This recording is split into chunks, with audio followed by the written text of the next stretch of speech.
Hi, I'm Russell Ihrig from the Cincinnati Art Museum. There are only a few days left to go see Simply Brilliant artist jewelers of the 1960s and 1970s, so for today's Cam Do project, I wanted to show you how you can make your own paper beads for jewelry. This is a super easy project that almost anyone can do. It only requires a few supplies, and you can make a bead in literally minutes. Obviously, if you want to make paper beads, you're going to need paper.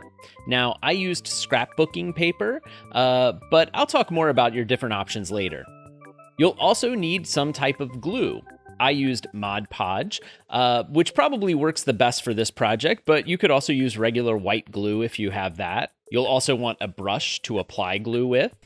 Now, you're also going to need something to cut your paper with. You could use scissors if that's all you have, but it'll be much faster to use an X-Acto knife and a straight edge. You'll also need a cutting surface. I misplaced my nice cutting mat, so I just used the back of a large drawing pad. You'll need some Scotch tape, and having a little wax paper is nice to put down when you're applying your glue. And then finally, you'll need some cocktail straws or round coffee stirs. These make the process so much easier and give your beads a little more stability, I find. A regular straw would probably be too big. So to begin, I cut my cocktail straw into thirds. I find that gives me enough straw to work with for each bead, but isn't too wasteful. Just watch out, they like to go flying when you cut them.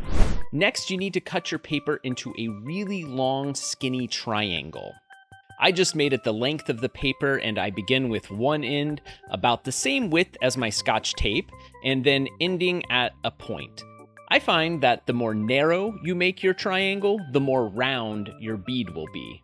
So next, you're going to take a small piece of tape, and you're going to put half of it on the side of the paper that you would like to see on your bead, and then you're going to connect that other half to the cocktail straw.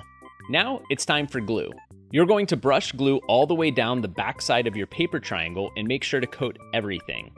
If you're using white glue, adding a bit of water might make it easier to brush.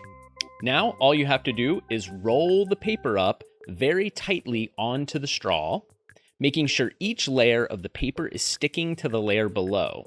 And when it's still wet, you can sometimes nudge the paper in one direction or the other to straighten it up. If your paper breaks, like it did to me once, it's no big deal. You're already gluing it, so you can just match it back up with wherever it broke and keep on rolling. Once it's all rolled up, go ahead and give it another thin coating of Mod Podge to help seal it in.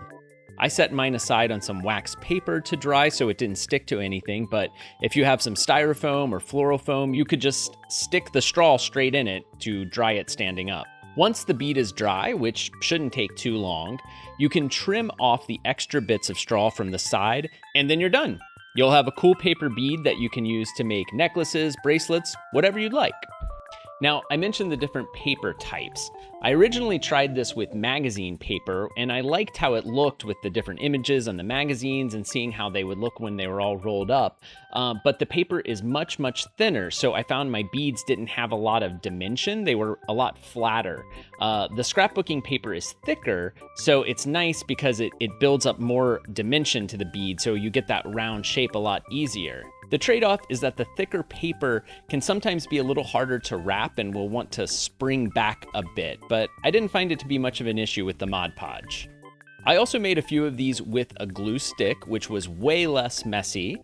That means I also didn't seal them with Mod Podge, so they work for now, but I don't know how long they last, but that's another option if you don't want to get out some messy glue. So, I hope you get a chance to try making paper beads yourself, and I also hope you get a chance to check out Simply Brilliant artist jewelers of the 1960s and 1970s before it closes on February 6th. Thank you.